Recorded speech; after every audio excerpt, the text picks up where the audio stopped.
Hello gamers, Isaac here. Today we'll be talking about Indigo Park. It's crazy how it went from some small indie game that I randomly decided to play because I heard some people talking about it and wanted to relax after making that huge Helldivers 2 video, to my new hyperfixation. That's what the kids call it nowadays, right? I know I might be risking losing a couple lib-based viewers that I gained from my Helldivers 2 videos for talking about that woke new 4E game, but I feel like a review is needed because this short, relatively simple indie game gave me a lot to talk about, if not for what it is, but what it represents. The other main reason is that all the other reviews I've seen are either engagement bait or hyper biased, being either "this is the greatest game ever made, people should just stop making video games because nothing could ever come close to this," the word Indigo Peak comes to mind, or on the flip side, "this is the worst game ever made, I would rather take out my eye with a drill than even think about this thing again." To be fair, I will be viewing this with some bias. The good bias. If I were to compare this free, crowdfunded indie game to something big like Dead Space, which if you're new to the channel is one of my favorite horror games ever made, it would be way out of its league. I'm not gonna straight up ignore this game's problems, but things like long loading screens and lag spikes during intense moments won't be as impactful on my final rating. I hope you're okay with that.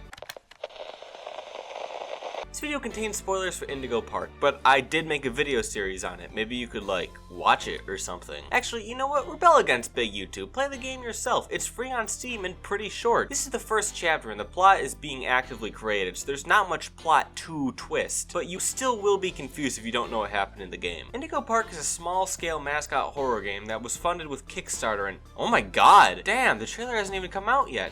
Wanted an art book. I like how they had to explain that Rambley isn't actually AI. Has it really gotten that bad? There's an art account I follow that used to intentionally tag all their content as AI generated, but people just couldn't take the joke and lost their minds. I'm also going to explain what mascot horror is because it's been thrown around so much recently. People use it, indie horror, and FNAF fan game interchangeably. I like explaining things, and my dad watches these videos. Hi Dad. I'm sure someone will find something super obscure to prove me wrong, but the first real mascot horror game was Five Nights at Freddy's, which needs no introduction. Although the genre has definitely changed in some ways since then, Freddy Fazbear is still considered the grandfather of all mascot horror games. Oh yeah, happy 10th birthday. I know this is pretty late, but welcome to the channel. Anyway, mascot horror is a form of horror that focuses more on the monsters than the protagonist, with the latter usually being silent and us only getting a name and some backstory. Or they turn out to be the villain behind all of this. There are obviously some exceptions, like Michael Afton, who I really hope Steelable remembers the existence of one of these days. The monsters, or mascots if you will, are the main selling point, showing up in all the marketing, merchandising. Some of them are made for the sole purpose of selling merch. They are also the ones to get character development, usually being revealed to be the victims, and are either vengeful spirits of dead children or lab freaks. The real monsters are the humans who are responsible for this all along. This is only revealed through obscure lore that needs theorizing and a sprinkle of ARG. These games also use a lot of nostalgia with childhood locations, children being prominent in the lore, and taking place or having stuff from the 80s. Speaking of children, there are a lot in the community despite the mature content. These games are also practically begging to be covered by streamers and YouTube, some more than others. Although all games seem to be doing that now, regardless of genre. This game was developed by YouTuber Unique, so if you want to be cynical, this whole game was a marketing stunt, and it worked. Not everyone goes from My Singing Monsters videos to playing skee ball with Dawko. Also, Unique Geese is too long, and Mason sounds too creepy and personal, so from now on I'll be referring to him as Mr. Geese.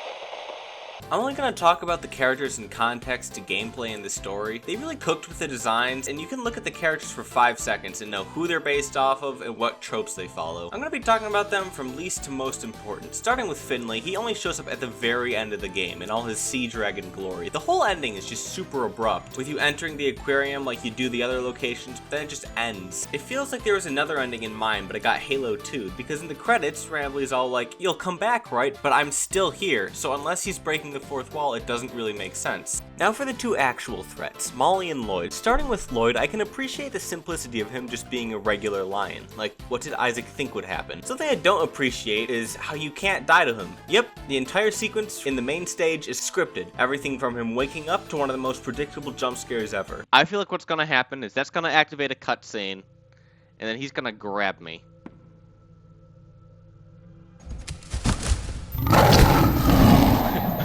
What did I say? The running joke is that Rambley hates him because they're like exes or something, but it seems like Mr. Geese himself hates him. The chapter is called Birds of a Feather, so he's clearly not the primary antagonist, and he did just wake up, so he wasn't at full strength. He'll probably come back in a later chapter. Someone who won't come back is Molly Macaw. Well, unless there's a bunch of these laying around somewhere, or we get chased by her headless body. That would be pretty metal. She stalks you since Rambley Railroad, which I never noticed because I'm an idiot. I know it's a tired trope, but I love it in games where you get stalked for a while by an enemy before they engage, like the church from Dead Space 2 or the White Forest from Half-Life. Her jump scare is also really good. Ever since I played Dead Space at way too young of an age, I've been a death scene / jump scare connoisseur, and I'm pretty sure it comes down to how they interact with the player character. Freddy Fazbear screaming in your face only holds up for so long, but Joy of Creation's Bonnie giving you a haymaker is infinitely more iconic because it leaves nothing to the imagination. Molly checks all the boxes. You can hear your throat getting ripped out, and the player struggling at first is a great detail. This is where my praise ends though, because her chase,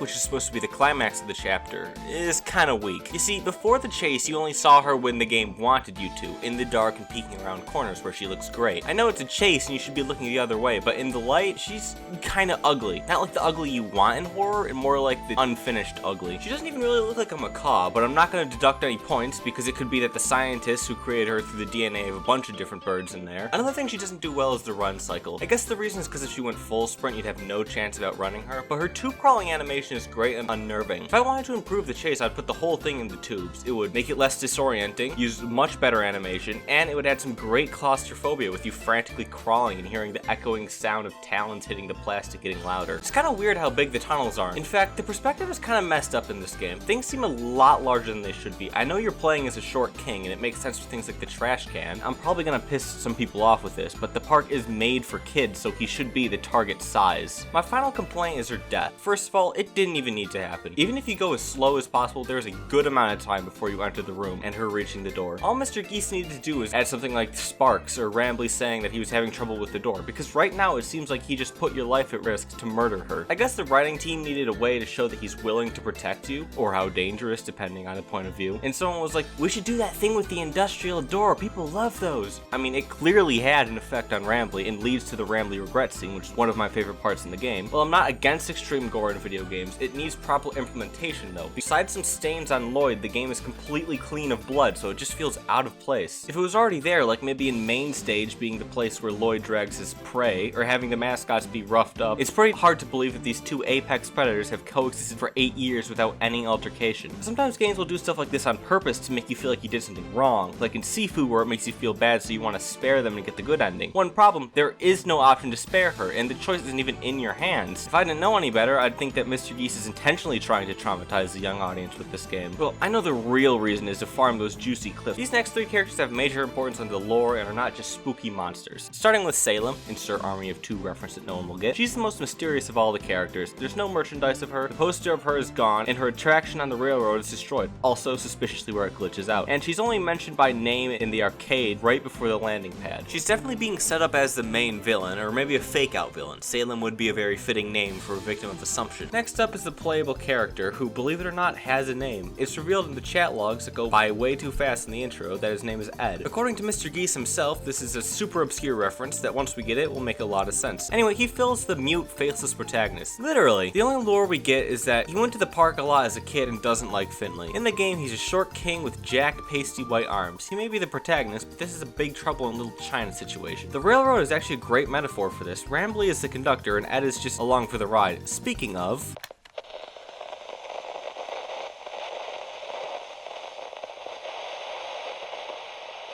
This little guy deserves a whole chapter about him because he's the glue that holds this entire game together. Without him, this game would be a 4 out of 10 at most. The dev team definitely knew what they were doing, and Otterboy really knocked it out of the park. Everyone loves Rambley, some much more than others. Character-wise, he's like a combination of Yes Man and Wheatley with a bit of fruitiness thrown in. He's just a great character all around, and seems like what Steelwool was trying to do with Glamrock Freddy. Stupid BT7274 wannabe. I don't believe any of those theories of him being like the ghost of Ed's younger brother, a brain in a jar, or the digitized consciousness likeness of Isaac's son because he's actually written like an AI. An important thing to realize is that Rambley Raccoon is a character, an idea. He's not real. This is an AI that was trained on his character, and this has significance because he breaks from his programming sometimes. I don't want to sound like a Twitteroid, but this scene is really powerful and is a perfect example. He goes from his usual fast, hyper glitchy self to a smoother, slower, and more emotional. Rambley really is a tragic character. He's been alone all by himself for 8 years with no idea of what's happening. The mascots he's programmed to think are his friends have gone feral. I think the final part of the credits does it really well. The community is divided into two camps regarding his loyalty. Most view him as a cute little guy who only wants to repair the park. We've seen his true side and he really cares. The other side doesn't particularly hate him, but thinks he will betray you in the later chapters. He's clearly very intelligent, and his singularities have never been good for humanity. He lies to you about something as simple as the day of the week and never warns you about Molly, even though she's visible on the camera system. As far as we know, he could be the reason the park is like this. I used to be fully pro Rambley. For every Hail 9000 there's a Gertie. But the longer I've thought about it, the harder it becomes to defend him. And you know, maybe evil Rambley wouldn't be so bad. Both sides could meet halfway and make him a sympathetic villain. You know, something, you're the first human I've seen in 8 years. I'm not just gonna let you leave and be all alone again. Hold on, that's the plot of Playtime with Percy. Wait a minute. I'm guessing none of this stuff will actually happen because of meta reasons. Mr. Geese makes it no secret that he really likes Rambley, and more importantly, almost the entire fanbase. Even if Mr. Geese got over his personal feelings, he would have to hide in an underground bunker from the marauding hordes of disgruntled fans.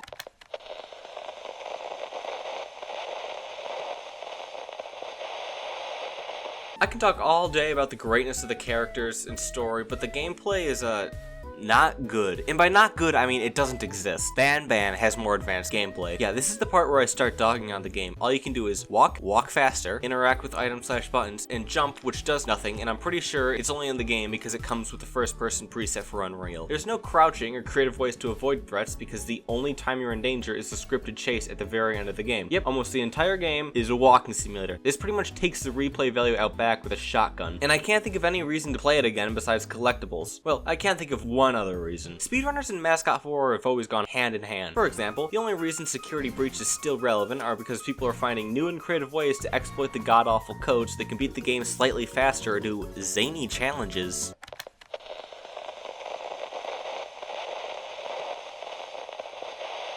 Mr. Geese is and was a prominent member of the Friday Night Funkin' community, and so are the 3 people who worked on the audio as well. I'm not really in the FNF community. I played it when it first came out, and I never really dabbled in mods. But I haven't been living under a rock, and know that there's a bunch of extreme talent there, and let's face it, the age of the album is dead. Something I really like is that most of the songs have a recurring riff, which is that little...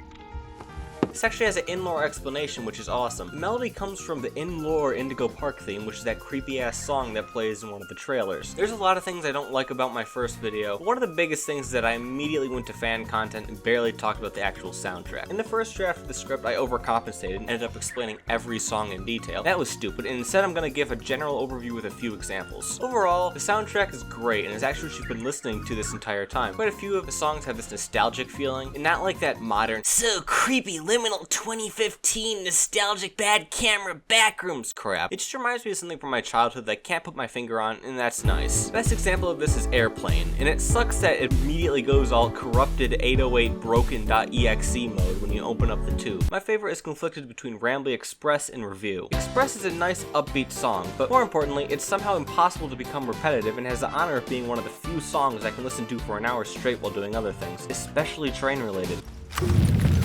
So what are you doing on Glacio? Doing train things. Yeah. Train. Review is a credit song, and you know I love that shit. It's no coincidence that some of the most revered games in history have these. It's just a free way to make your game better. If I had it my way, every game would have a credit song with lyrics. Anyway, this song does a great job of hammering home Rambley's tragic character, and it's just an overall bop. My least favorite song has to be Barnstormer. Don't get me wrong, it's a decent chase song, but where's the personality? It just doesn't feel like an Indigo Park song. I also want to apologize to the intro theme. I don't know why I was so against it in my video. I've had some time to think, and my position is completely reversed. Not only does it sound great, but it's a really cool way of building the world. I think it would have been cooler if instead of mostly panning around Ed's room, it showed more newspapers and stuff to make it seem more like a conspiracy theory, but I don't know. I've never worked on a game in my life. One last thing, I have no idea why I called Love Song for a Raccoon Jazz. Well, I do know why. I had stayed up till 1 a.m. doing finishing touches on the Helldivers video, woke up at 11, ate a bowl of instant ramen, and then immediately started recording, so I was not in the best mental state for that video.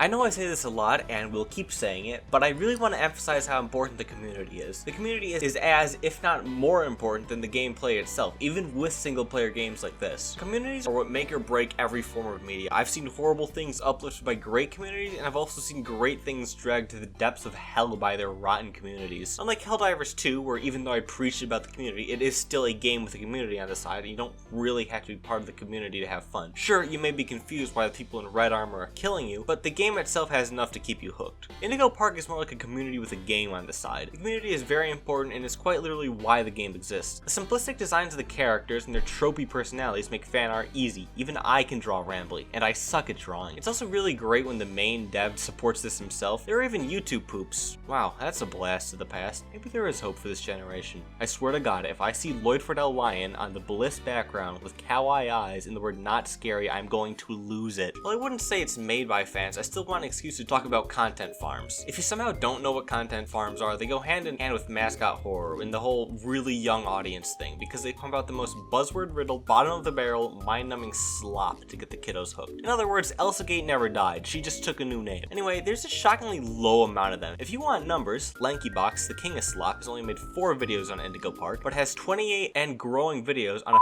Incredibox horror mod. This game is still in its infancy, so the content farms will probably increase exponentially with time. That or Mr. Geese signed some kind of esoteric pact with the Forbidden Ones.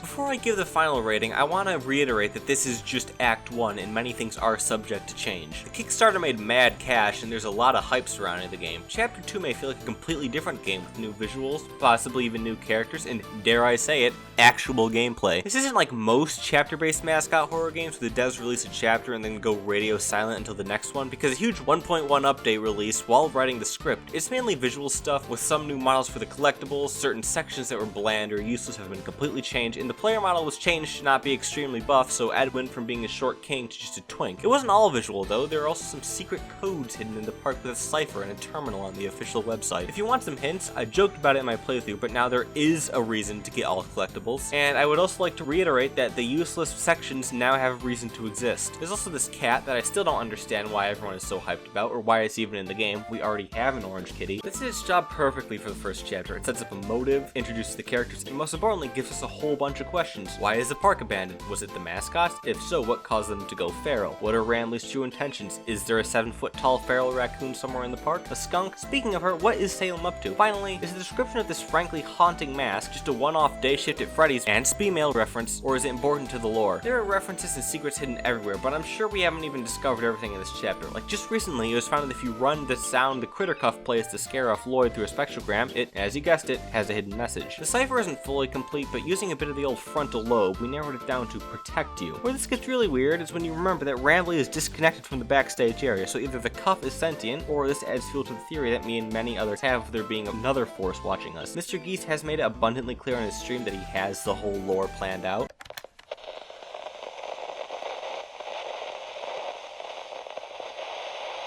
Now, for the final rating, I really like this game. It has great characters, an awesome story, and clearly a lot of passion put behind it, but the non-existent gameplay just drags it down to 7 Rambley review stars out of 10. Keep in mind, this rating is just for this specific version of this specific act, and the game will definitely improve with time. Not only that, but a number rating can never show what this game represents. When I talked about mascot horror, I left out a very important part. While mascot horror was always viewed with an air of unprofessionalism, certain releases in the past few years have set the newer precedent, a very bad precedent, with modern mascot horror games being nothing more than mass-produced slop that exists to scam children and YouTubers, and as someone who grew up with mascot horror, it is pretty heartbreaking. Now, why do I think that this free game I just gave a 7 out of 10 will save mascot horror? Well, someone who's also been in the mascot horror game for a really long time is Mr. Geese, the whole reason this game exists. I know the term by gamers for gamers has been run into the ground as a marketing tactic by big corporations, but it's actually true this time. It's so refreshing to have a mascot horror game that isn't made by a company, or worse, Canadians, because I know it sounds cheesy, but goddammit, this game has soul. The references to other mascot horror games, content creators, and just general happenings in the community make it clear that this game is a love letter to mascot horror and is made with passion, not want for money or popularity. Conclusion of conclusion, this game has quite a few glaring flaws, but there's clear passion and great people working on the game and in the community. I hope, no, I'm sure the dev team will listen to the criticism and improve the game. Very excited for Chapter 2. Not only that, but this game has the potential to be the shining beacon that leads mascot horror out of this dark age. Phew, that was an ordeal. It's still hard to believe that this went from some free indie horror game that I wanted to play to relax after the Helldivers 2 video to the revival of my childhood. But I'm finally free now. My upload speed has slowed down because teachers love assigning me as many projects as possible this time of the year. Other than that, I can finally work on all these videos I've had tucked away for years and— wait, what's this?